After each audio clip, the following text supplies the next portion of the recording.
Well, welcome. I'm Andrew. For those who don't know me, basically I'm a course book writer mainly now. I'm currently writing a third edition of Outcomes, and previously I wrote a series called Innovations and also one called Roadmap. I also run a teacher training and a company called Lexical Lab with my colleague and co-writer Hugh Della, and we run online classes for English classes as well and teacher training.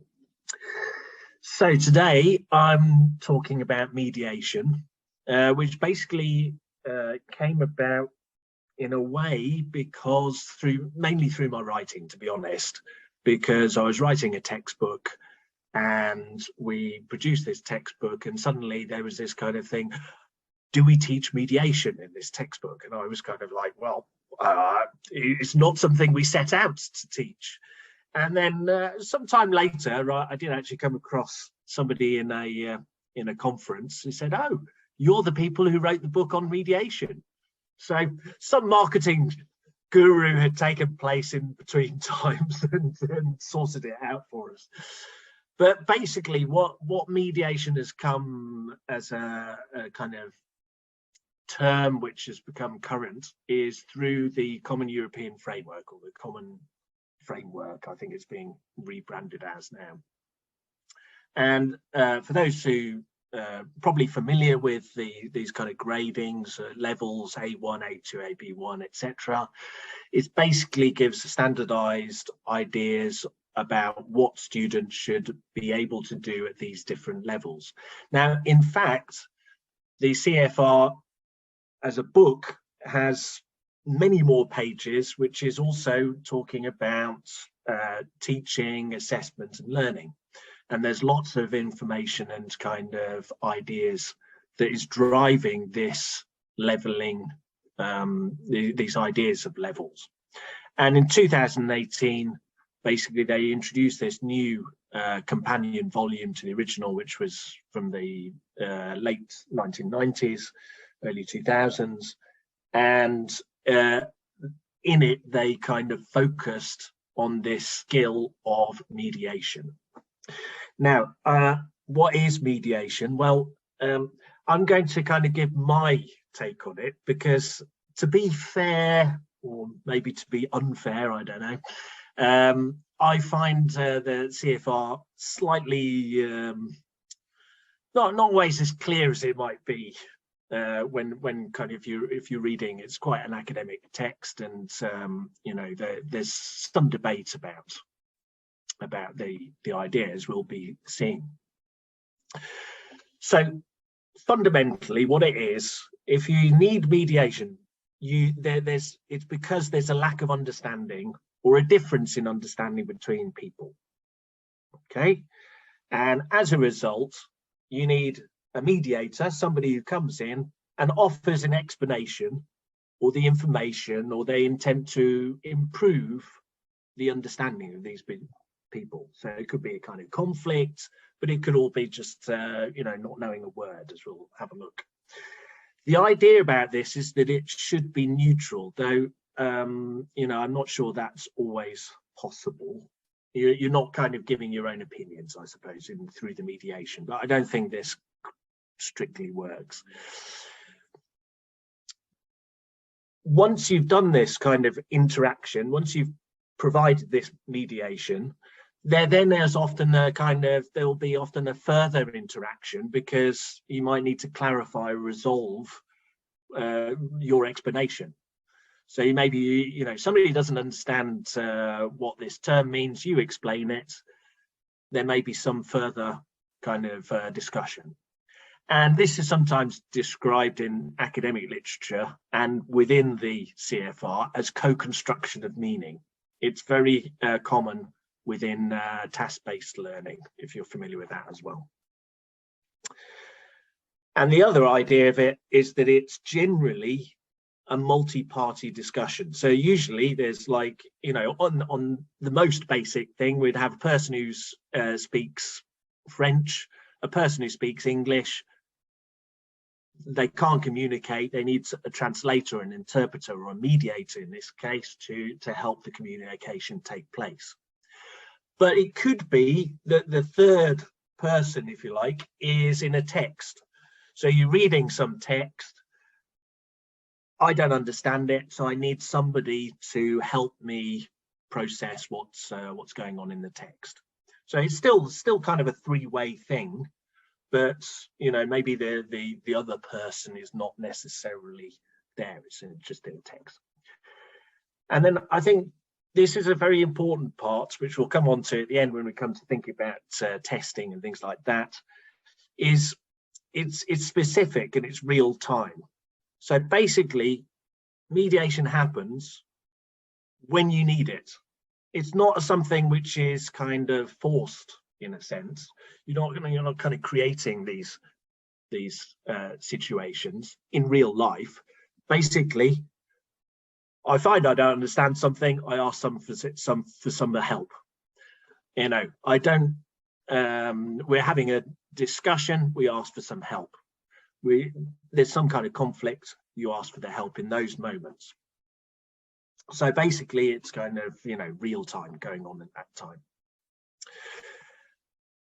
So how could this kind of happen within our general lessons? So what I'm going to do is I'm going to kind of show examples of just from a normal textbook. In this case, it's most of the information is from outcomes. As I say, in this case, this was from our second edition. The book is not written with these ideas in mind. Okay, they were written with a different kind of slightly different approach, but the point is mediation will occur within different aspects of all books. And then I'll talk about a little bit more about why that's a good thing, and then maybe some kind of questions that might be difficult.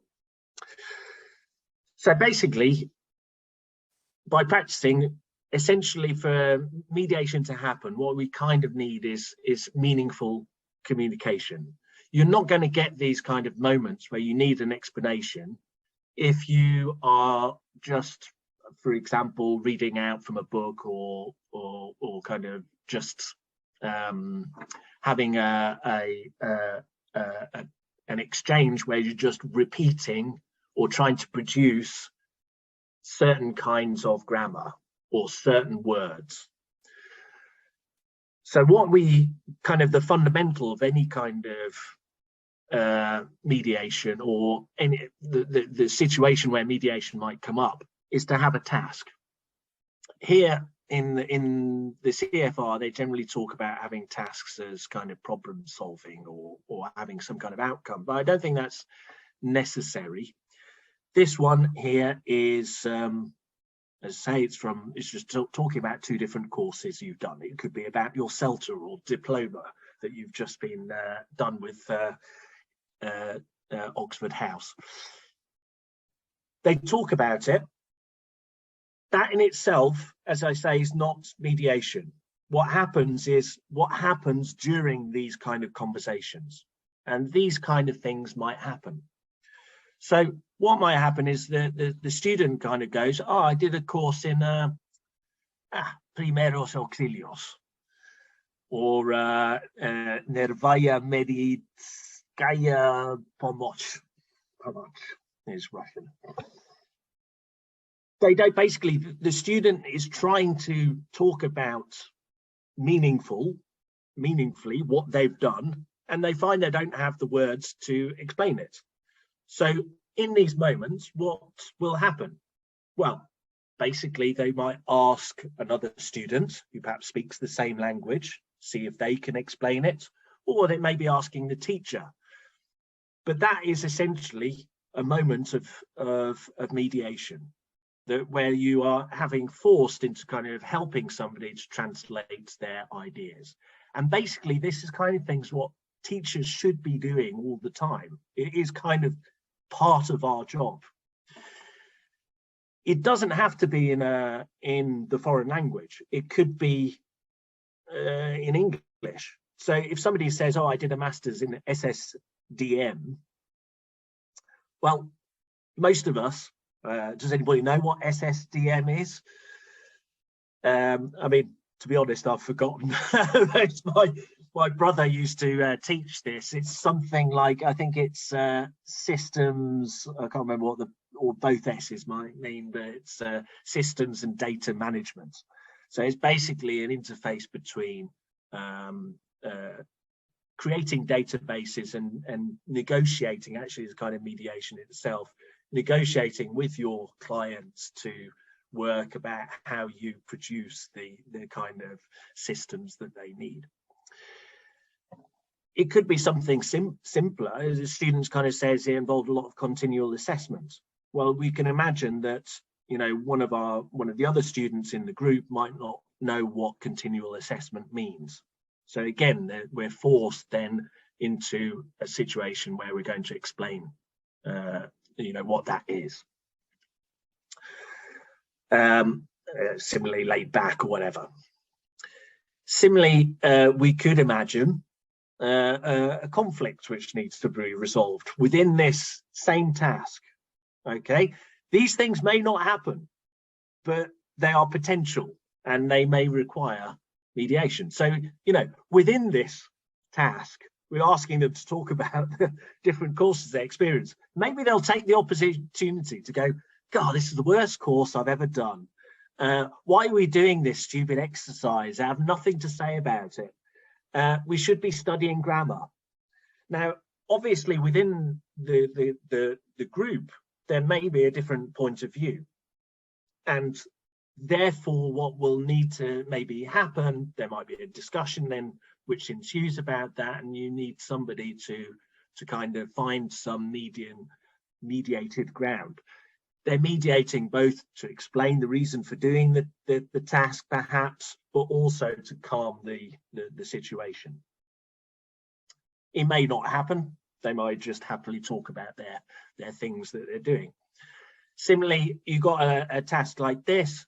We could imagine the teacher goes 2 more minutes, and then we realize that one of them hasn't said anything. So do you want to start? So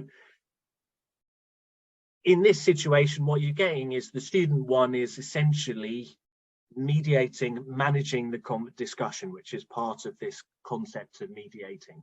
So the discussion is not going as it should be, and you need somebody to help out to put it back on track.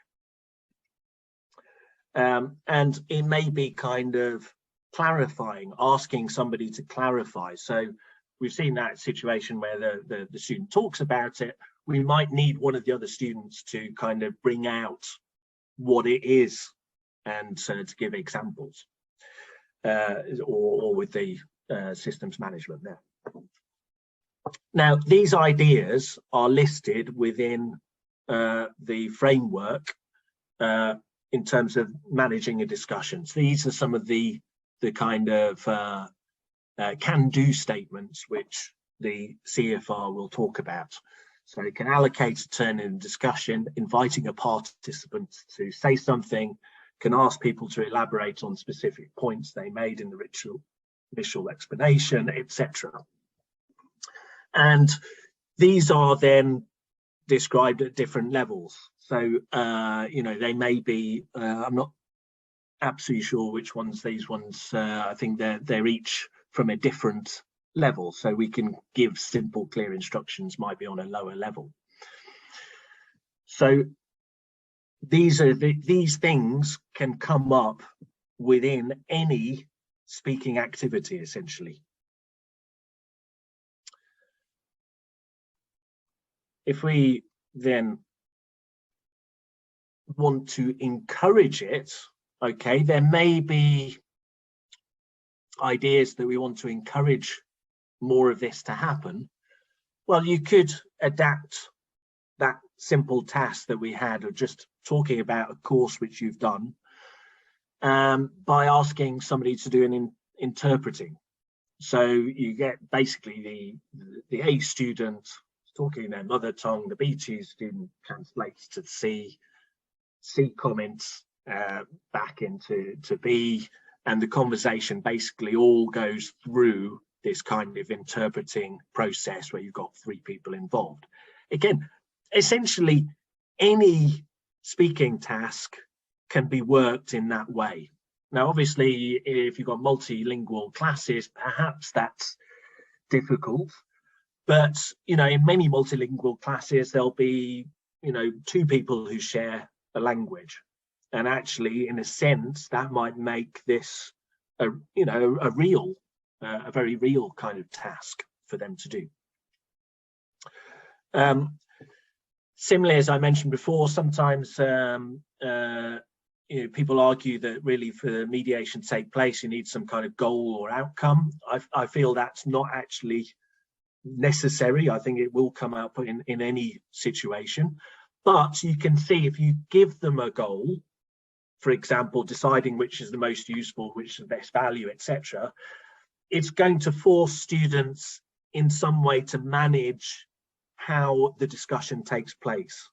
And again, you can allocate particular roles to different people to do that, to make sure they're on time, or to make sure they're on track, to make sure that they get the task done.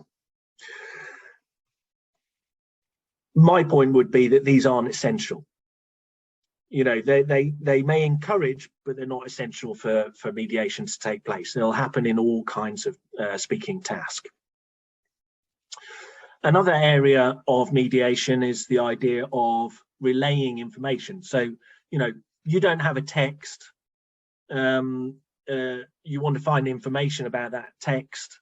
Somebody may help you by telling you what was in the text. Imagine a study group, I suppose, for example, at university, where different people are reading different things and they're coming back together to share what they've learned. So, I mean, this is a task was from Innovations Advanced, which I wrote, I don't know, maybe 2004, I think.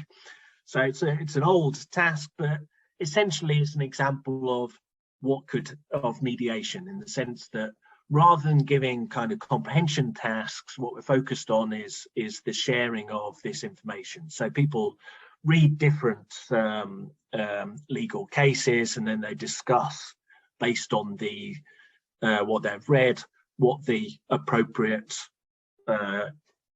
punishment should be. They're kind of reinterpreting it and making use of that information to create something new.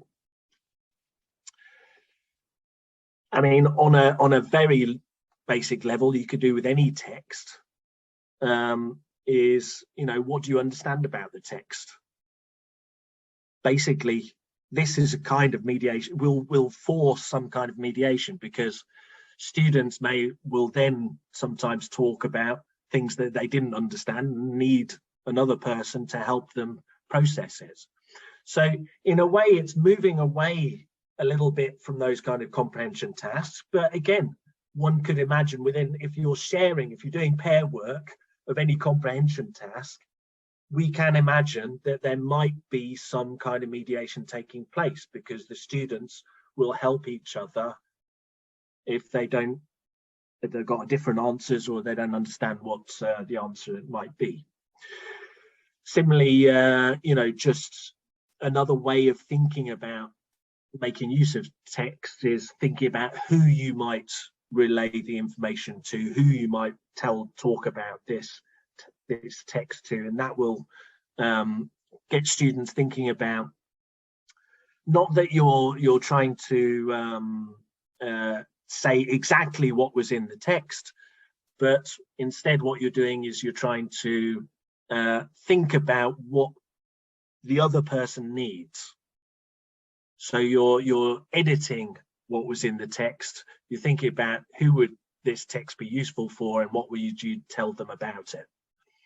And that would be, again, possibly a simple task you could set with any text that you're doing in any course book, really.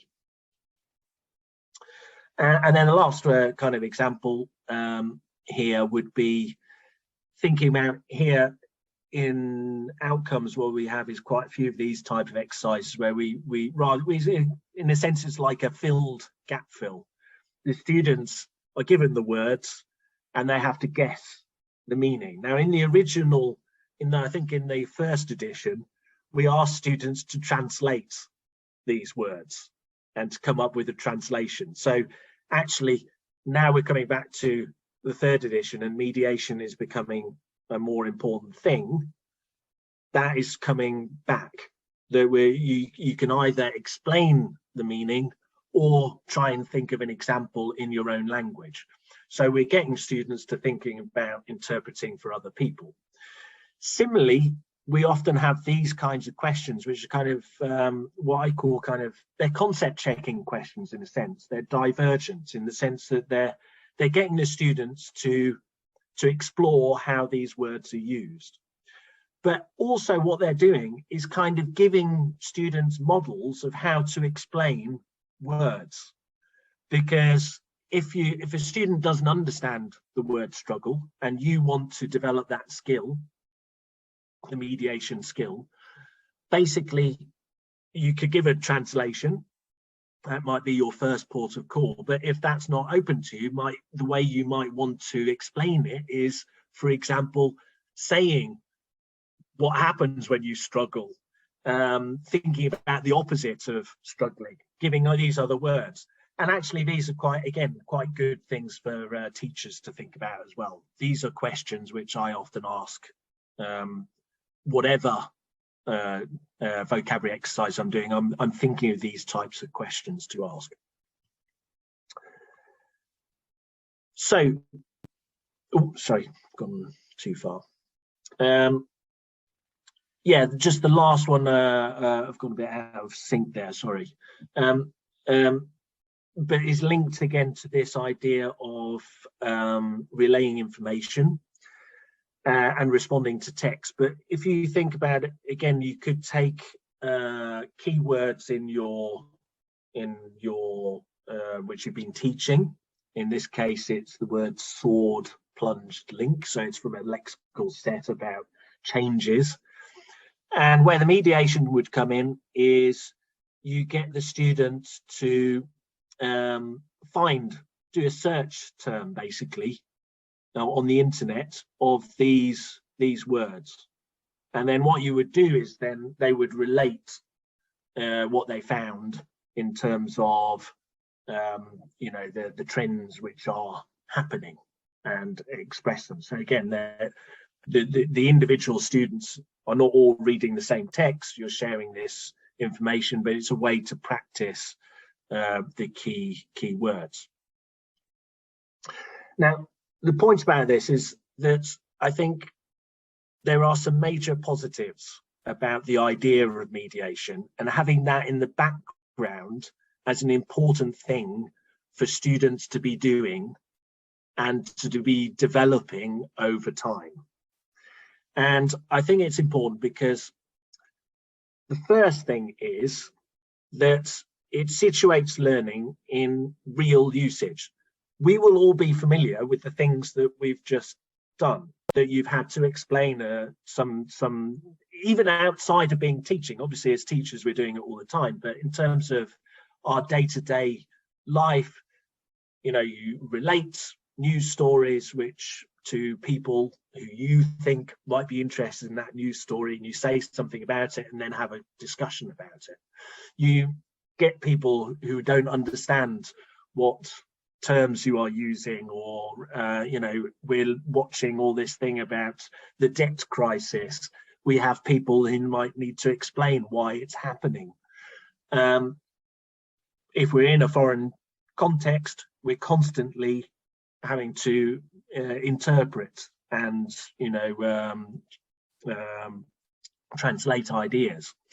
So these things are very, very common. And by thinking about mediation, I think we encourage ourselves to have more of these meaningful interactions where these kinds of things will happen. I think often we have in the past seen translation interpreting what's called trans languages, where you kind of use another language in the middle of a section of when you're using the main language. It's code switching, it's called. It's very common.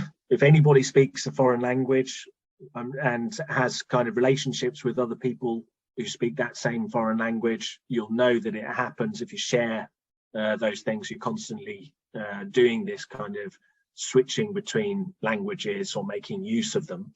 So I think this is, you know, a really important and valuable thing for our classes.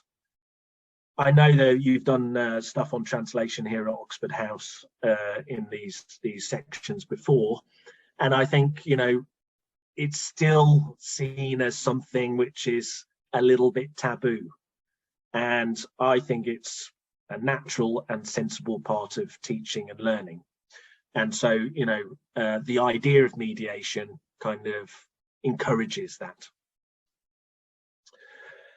In real life, we're also constantly encountering disagreements, conflicts, sensitive issues. We're dealing with these things all the time. Now, it's not that I mean, I think sometimes we think of these disagreements and conflict as something like huge arguments. It's less than that. So we've got to think of it in a smaller way. But we're adjusting what we're talking about, knowing what the other person feels and their experiences, etc.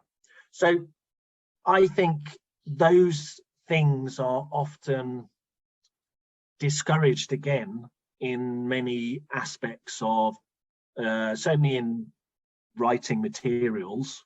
There's often this idea of parsnips, politics, alcohol, religion, sex, narcotics, isms, etc., which are things which are generally tried to, you know, the material should try and avoid. Now, obviously, these things are, you know, you watch any film and they would be all there generally. So I think it's actually, again, the idea of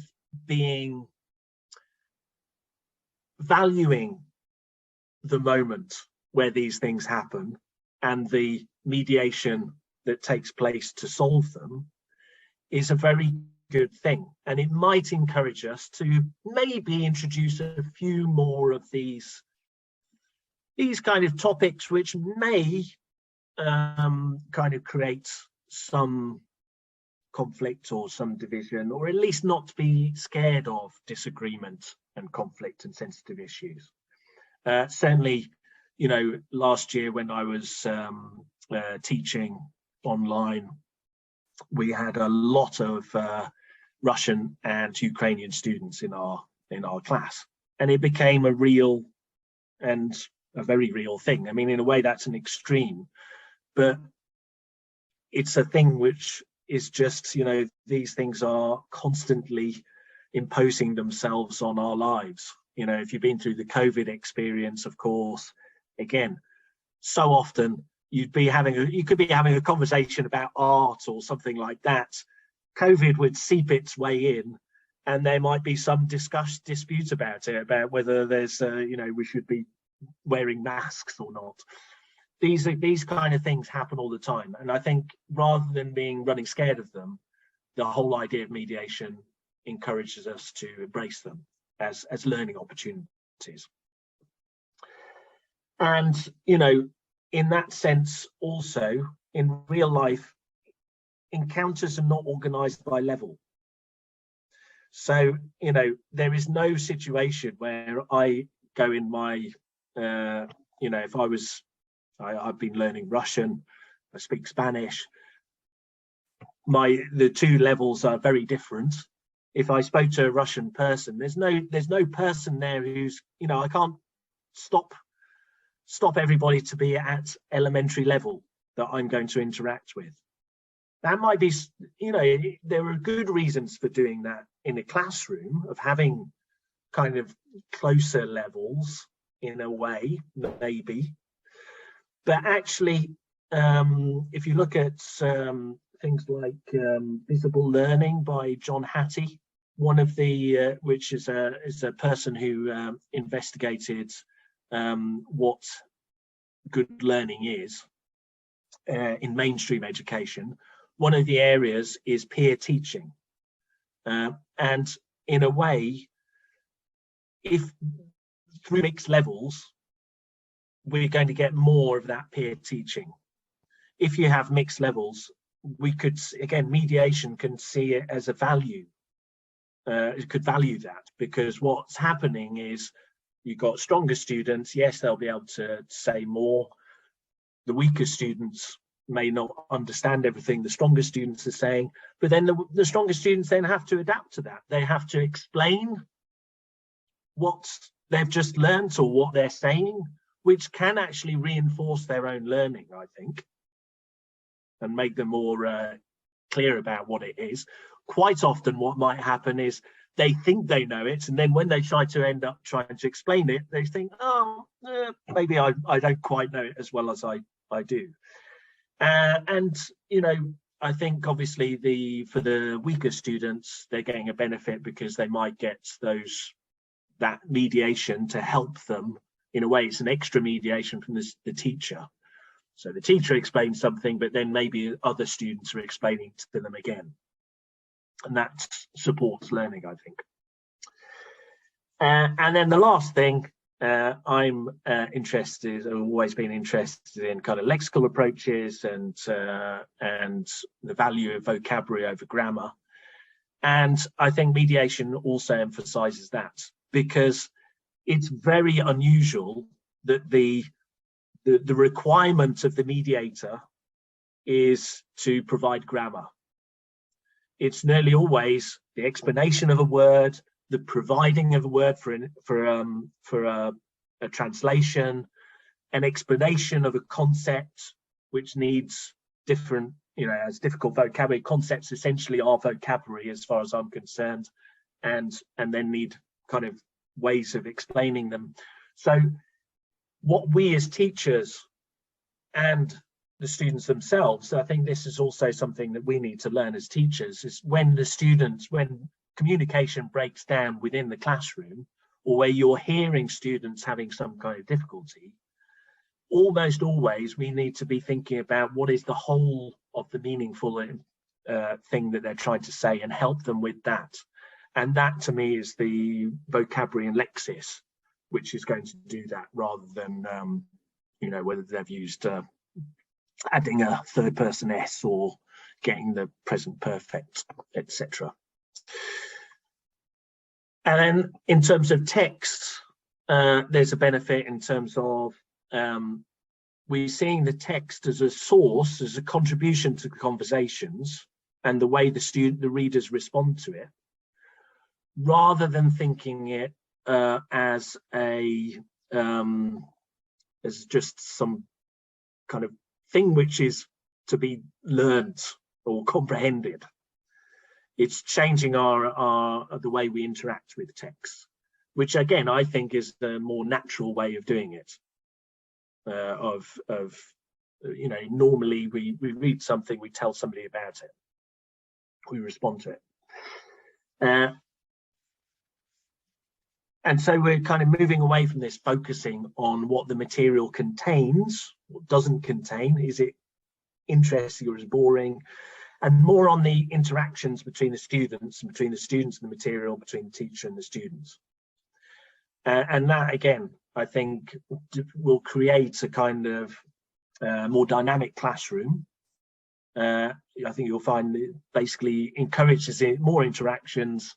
Students are going to be practicing their English more, but they also will generate more moments of learning and teaching, these moments where something isn't very clear and either a student or a teacher has to intervene and provide them with language to help them progress. And then maybe there's a good thing, and just mediation is about focusing on other people. It's helping people, and that value of the soft skills is, you know, I'm not, as I'll say in a moment, I think there's a question about how far we can teach those things, but in terms, certainly whether we want to test them is another big issue.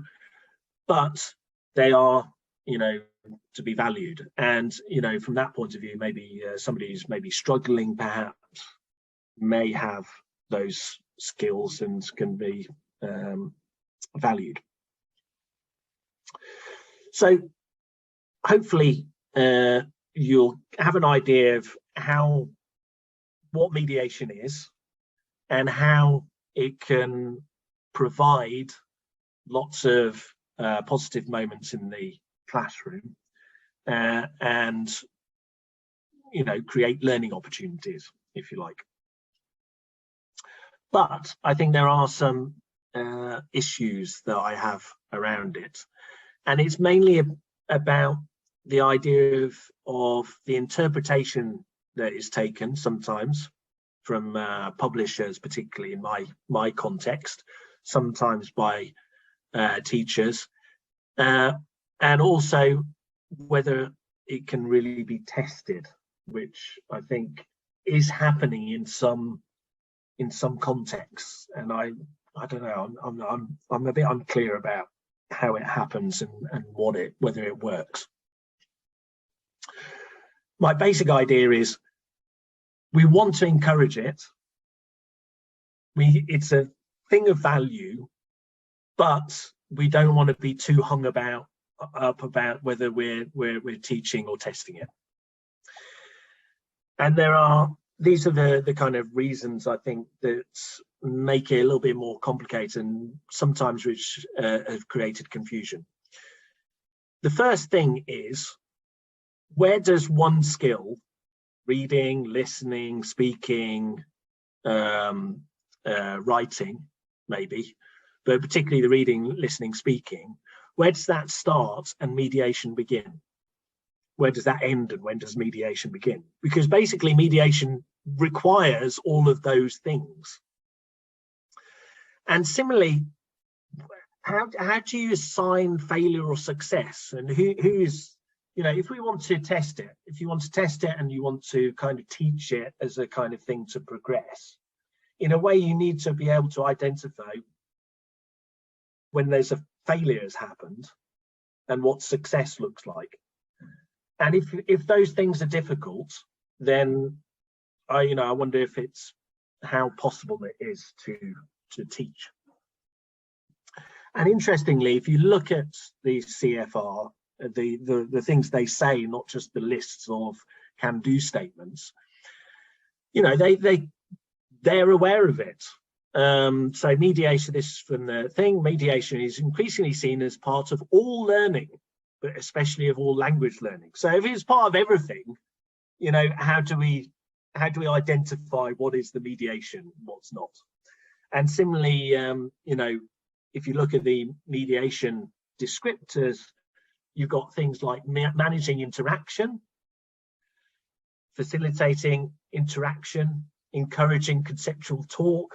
So basically they're demanding, it's about speaking and it's about interaction. So, it's kind of part of the speaking skill, if you like, already. So differentiating and trying to, if it comes to doing assessment, trying to give a particular mark to the mediation aspect as opposed to just speaking, I think is, I don't know, I find it difficult to understand how it works.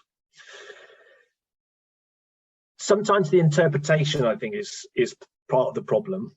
And maybe this is, if you're unfamiliar with this, perhaps it's, this will seem a bit esoteric, I don't know. But this is how I've experienced it as a writer, because basically we're being asked to incorporate it in our materials. And increasingly, teachers, I know, for example, in Spain, are needed to incorporate it into their teaching. What does that actually mean? Well, one of the problems is, before, I think mediation was always seen as something like it's translation.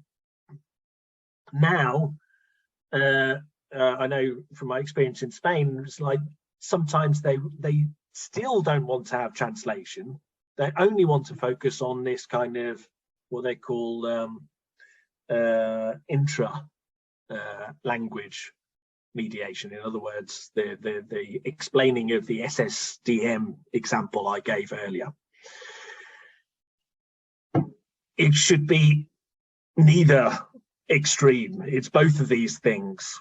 Similarly, this is something I mentioned earlier, and it's come through certainly with my writing, that some will interpret it as only happening if there is this action orientation or this problem solving task.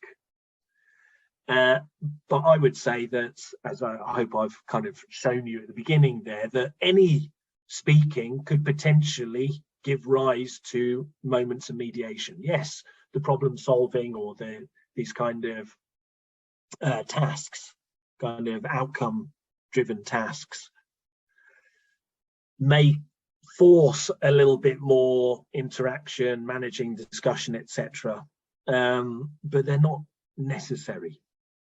And lots of our interactions in the real world are not like that at all. In fact, I would say most of our interactions are just chit chat and not really goal orientated as such. The other thing, I think, if you ever come across and people are asking you to, again, this might be something you come across in schools, TESOL perhaps, where people want you to show what aspect of mediation you are teaching. What does this task do? What aspect of mediation is it doing? You get the same in any of the can-do statements actually within the CFR. The same problem can arise. And my issue is that the CFR is a framework. It's for reference. And what that means is that it's not complete and it's not a rule book. In other words, what's written in the CFR can be adapted. They're seen there as something to make use of to create our own ideas of how, how a task could incorporate mediation, or what aspects of it we're looking at. Same as if we're teaching speaking, there may be, aspects of the description of the speaking CFR which we like, but there might be other aspects which either are not included or you don't like and would like to do differently. That would be fine. And unfortunately, certainly my experience with publishing is that sometimes these things are not seen in that way. They're very, if it's not in the CFR, then it's not real. Again, the point about it is that CFR itself explains these things. So, he said here again, we should never underestimate the fact that categories are convenient, invented artifacts that make it easiest for us to interpret the world. Boundaries are fuzzy, they overlap is inevitable. Cannot practice completely separate types of mediation from each other. So, there'll often be several things going on at the same time. In adapting descriptors, yes, we can adapt. That's what the CFR is about. It's giving you a framework to peg your adaptations to. You should feel free to mix and match categories to suit their own perspective. It's not a closed list. Users may well be able to think about different types of relational activity, not included here. So you can see that the CFR, it's not the fault of the CFR, basically. But in the interpretation, these things can become rules and they become, something which is makes things difficult for teachers and certainly for writers. So as an example, one of the kind of things I've been having an argument about is one of the categories is how you respond to creative texts. So it's like interpreting texts and responding to them. So these are all from B1. The question is, do they only apply to B1, to an intermediate student? And do they only apply to creative texts, literature? Obviously, some will do. It can describe the personality of a character, perhaps. But, you know, even in, well, I don't know. I mean, I listen to the news every morning. And there's a character there on the radio called Nick Robinson. He's like one of the main presenters. I have a fairly clear idea of his character. I don't like it, but it's not creative text. It's factual program essentially.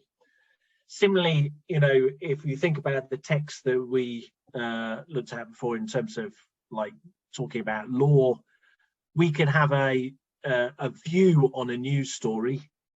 We might be able to relate the events of the story to similar events we've experienced or heard about. It doesn't have to be a creative text. So again, the ideas here are great. Don't want to just, you know, these are the ways we should be thinking about talking about text. But it's not only about creative text or literature. We don't have to have a story. It could be about all kinds of different texts, all kinds of articles, news stories, like the ones we saw in Fiona's website, you know, modern slavery. So much to say about that.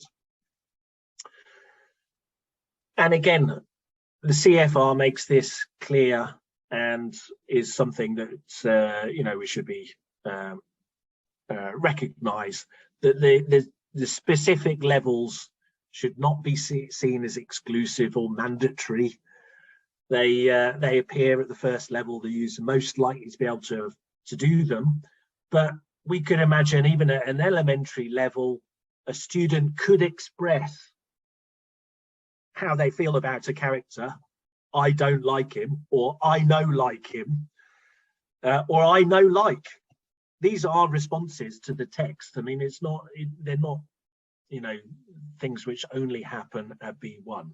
And in a way, I feel the same on other levels of this, of other areas of the CFR. For example, you know, I've always talked about getting students at lower levels talking about politics, for example, in very simple ways. You know, I don't like the government, or I don't like the president, or the too few hospitals. These kinds of things can express their ideas, whereas CFR, if you look at the descriptors, they might not incorporate those ideas until kind of a B1 level. So when it comes to teaching and testing, what I want to say is that the mediation also may not be needed. This is the point about mediation happens at the moment it's needed. And sometimes it's not needed. We interpret ourselves and express ourselves, etc. And so that's why I think, you know, we're providing the meaningful communication. That's the main thing which we need to focus on. Whether these other things happen that I've shown you, for example, the translation or the managing the discussion, in a way, that's not the most important thing. They will happen if it's needed, and we shouldn't force it. And I think there is something there, you know, we don't want to force students taking certain positions or creating controversy. I think this is where the issue of parsnips is the issue for me. It's not a problem having politics or religion or these kind of things referred to in a classroom, but we shouldn't be putting students in a position where they have to take a particular position or create a particular conflict. Most of the time people will avoid these things, and that's in a sense is part of the mediation process.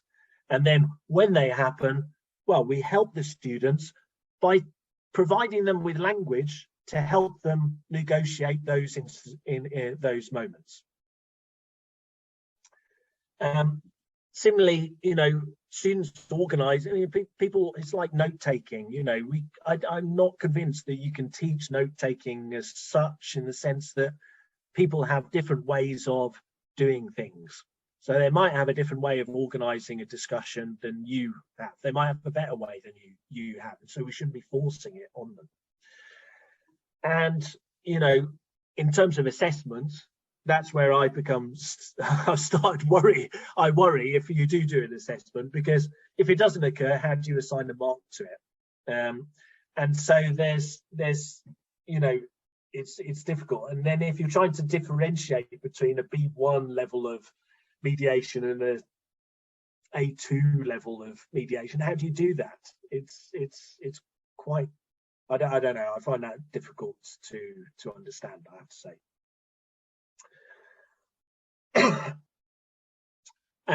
And then I suppose the last part of that would be the way we deal with these things, I would say, is generally to provide the language the students need to talk about it. So, for example, if they want to manage a discussion, if they're getting sidetracked, I might teach them the phrase, "We're getting sidetracked. I think we need to get back to the point." So that's how I would teach it. But I wouldn't be wanting to teach that first and then set up a task where they get sidetracked so that they could use it. Do you see what I mean? So it's not a kind of present practice model for these kinds of things. What we have to do is wait for it to happen. If it happens and the students do it without our help, fantastic. If they need our help, we provide them with that language in kind of retrospect, and then it's made available to them if it comes up again. And in reality, what you'll probably find is you might have to reteach that when it comes up several times before it becomes part of their language. Well, certainly we could revise it at some point. And then the last things, I'm going to very quickly say this. The issue with the failure is, how do we know who's causing the failure in terms of testing? Because if I explain something and I think I've explained it in a simpler way, and the other person nods, I could say that my mediation has worked. But if then we find out that it hasn't, and that person doesn't understand, whose fault is it? Was it my bad explanation, or was it the fact that the other person didn't tell me that they didn't understand? And so that creates a problem, I think, in terms of testing, and it's something and teaching in a way, I suppose you need to find out.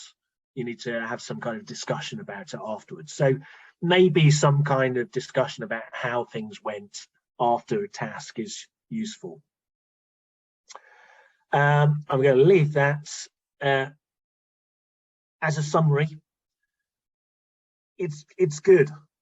The concept of it is good, and it encourages us to think about having meaningful conversations, allowing these kind of translations to take place, getting students teaching each other. It helps.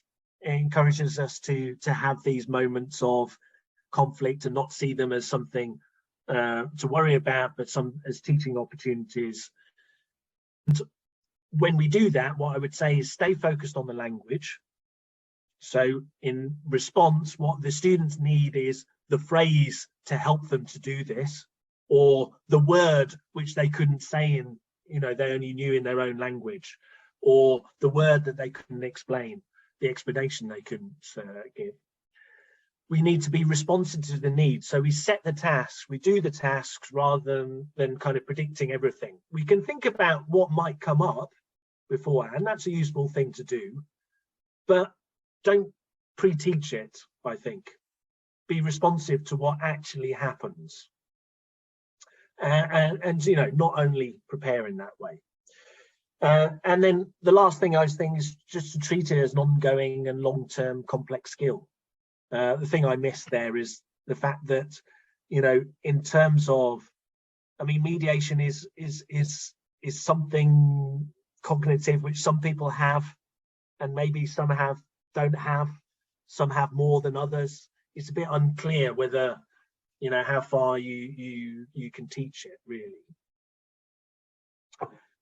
And you know, certainly point out when it's used effectively or when it's failed to happen, but don't worry about it testing it, would be my idea. And don't worry about if, you know, you feel you're not meeting a particular can-do statement from the CFR.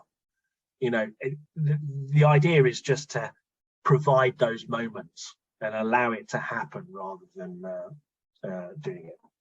Which leaves us with 5 or 10 minutes. If anybody's got any questions or a few comments, maybe have a quick look. Yes, so there's a comment here at the end that it's, you can't teach it in a structured way. I think that's right. I mean, I think it just happens, but it is important to allow it to happen. I think that, you know, so having more speaking in class, having more natural discussions within, you know, reactions to a text, I think is the way to go. You're just kind of creating these moments and just, yeah, seeing where they lead to.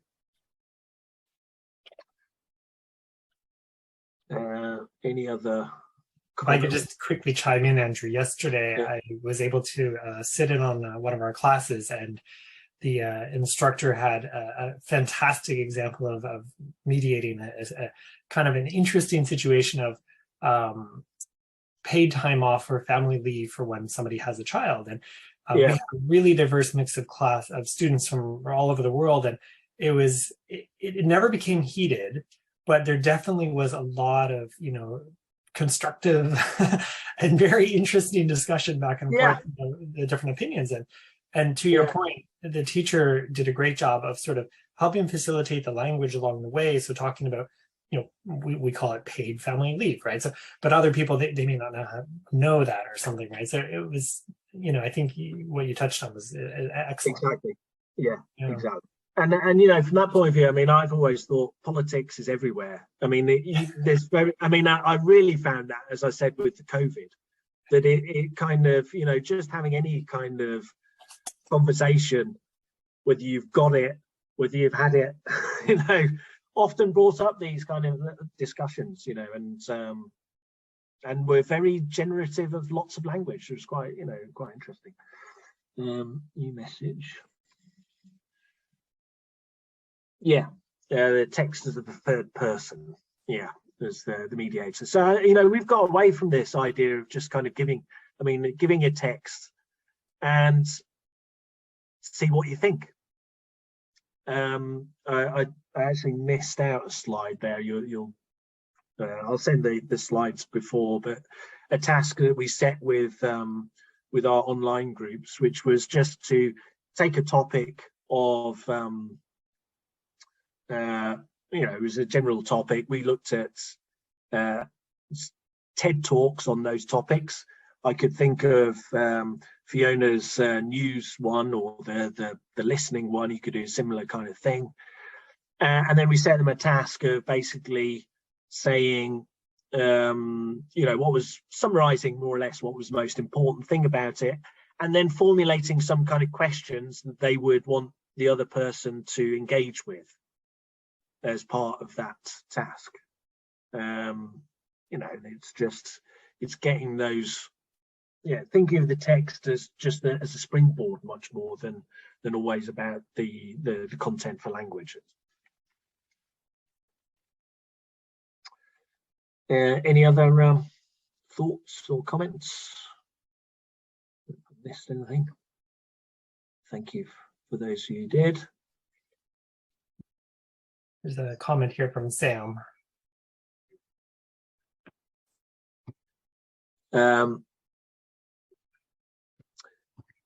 Yes, so inherently interesting, controversial. Yeah, I mean, I think that I have two ideas about this, though. I have to say that I think sometimes with text, and you might find this with course book text.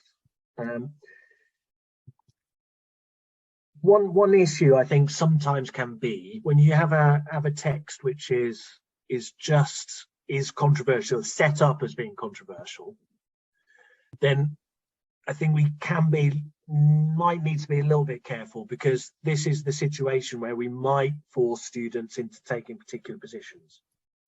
So that's one thing. The second thing is interest it's very difficult to judge. What I find interesting might not be interesting for another person. So one of the other areas which I have found very useful within both writing materials, but also adapting materials which I've been using, is sometimes to look at words actually within the text and ask questions, real questions, personalized questions, almost based on the words more than what the text is about. I don't know if you can get the idea there. So you can have quite a dull text. Maybe it has the word struggle in, and we could ask a question saying, why else might people struggle? Why do you think the person in this text struggled?